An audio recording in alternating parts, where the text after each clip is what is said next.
So you're a car guy from, I'm going to say you're from Detroit, but I know that you're not from Detroit. But let's just say that you're a Detroiter at this stage, 4 or 5 years in. How do you convince Middle America? By showing them what they do. So I'm delighted with Lightning, that's the one. We put one in every dealer. And then we use the dealer's connection with its customers. They've had customers for many years. They say, hey, come and try it. And some of them say, hey, not interested in that new stuff. And they say, I hear you, just try it.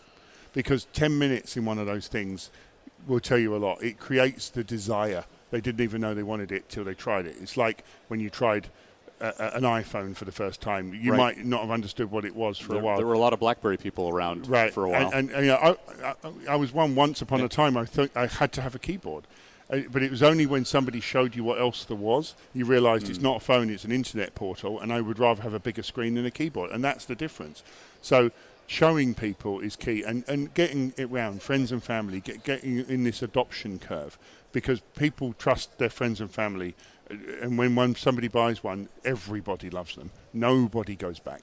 And they tell everybody they know. So that's what's going to happen. It's going to move across the country. But I'd say now is a golden time. They're a good price. You get a lot of incentives back. Government will pay a third of the installation. You get a free charger in many states. And all the chargers are empty when you go to them. So it's a golden age at the moment. Don't wait too long. Well, especially with more orders coming in. Darren, where does the electrified or the electrification movement go from here?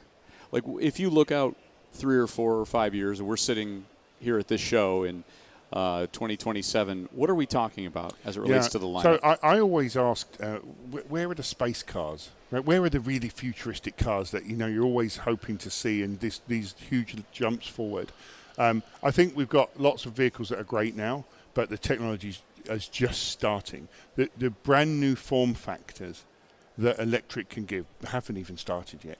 And so the cars we're working on now, the mantra from my boss is, if it's like the normal car, a bit better, then the project's cancelled. Forget it, yeah. Forget it, because they need to be better than that. And so we're working really hard on starting with, what are you trying to do with your family or business?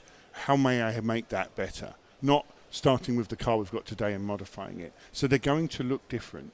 Some of them are going to challenge your norms and may not look the way you expect them to. And you're going to say, why does it look like that? And then when we explain to you why, if we got it right, you may just say, hey, you're right. That's right. The electric's different.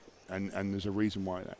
Are you looking at other industries for disruptive tendencies or techniques or methods? Absolutely. That's a great technique, where you look at how other industries changed over time and how they survived and how they made better from that.